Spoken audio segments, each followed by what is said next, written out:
Strawberry dates, chocolate, walnuts, sprinkles. Step 1, boil the water. Place it on the top. Serve. Place the chocolates and melt it. Now we've got our chocolate on room temperature. And guys, did you know why we used a bowl? That's because the melting works better with a steam and the chocolate doesn't turn into rubber.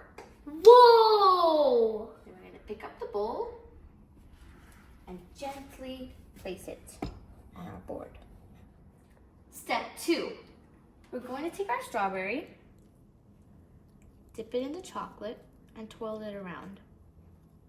Then we're going to pick it up and place it on our parchment paper. Now, dates turn! Step 3, sprinkle the nuts. And if you have nut allergies, you can skip this step. Step 4, bedazzle it.